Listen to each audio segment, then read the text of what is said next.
सुनीता भाभी, सोचने वाली बात है।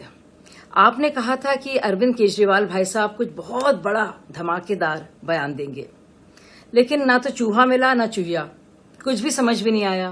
क्या केजरीवाल जी कंफ्यूज्ड हैं या हम सबको कंफ्यूज करने की कोशिश कर रहे हैं?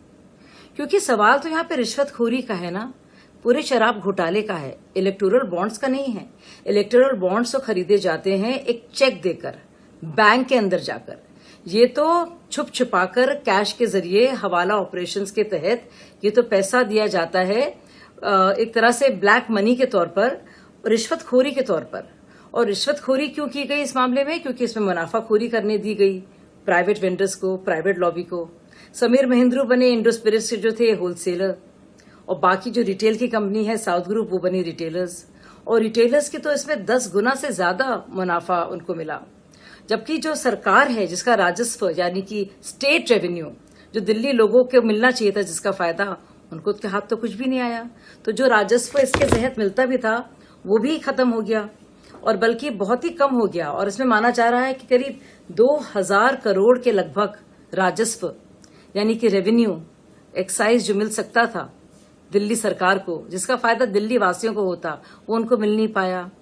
तो ये बात अरविंद केजरीवाल जी प्लीज एक्सप्लेन कर दें कि इलेक्टोरल बॉन्ड्स और रिश्वतखोरी में जो फर्क है और क्यों वो रिश्वतखोरी के केस में पाए गए हैं। दूसरी और जरूरी चीज से पूरा जो मामला है ये शरद रेड्डी के बयान पर सिर्फ आधारित नहीं है, बहुत सारी अनियमितताएं हैं जिसको लेकर सरकार ने जब इसको फ्लैग किया, जो चीफ सेक्रेटरी थे और कांग्रेस पार्टी के भी इसमें बहुत से लोग थे जिन्होंने इसको फ्लैग किया, यानी कि इस पर ध्यान वो लेकर आए, और तभी मामला आगे बढ़ा। तो इसका लेना देना शरद रेड्डी से या किसी इलेक्टोरल बॉन्ड से नहीं है, वो सब पोस्ट फैक्टो है। मैं पहले की बात आपसे पूछना चाह रही हूं, मुझे लगता है ये सवाल आप जरूर उन तक पहुंचाएंगी और उनसे कहेंगी जो बुनियादी सवाल हैं। विजय नायर क्यों गए समीर महेंद्रू के पास? क्यों साउथ लॉबी इधर आई? क्यों होलसेलर्स का इतना मुनाफा हुआ? क्यों रिटेलर्स का तो जबरदस्त मुनाफा हुआ? जो कमीशन मिलती थी होलसेलर्स को वो 6 से 12% हो गई।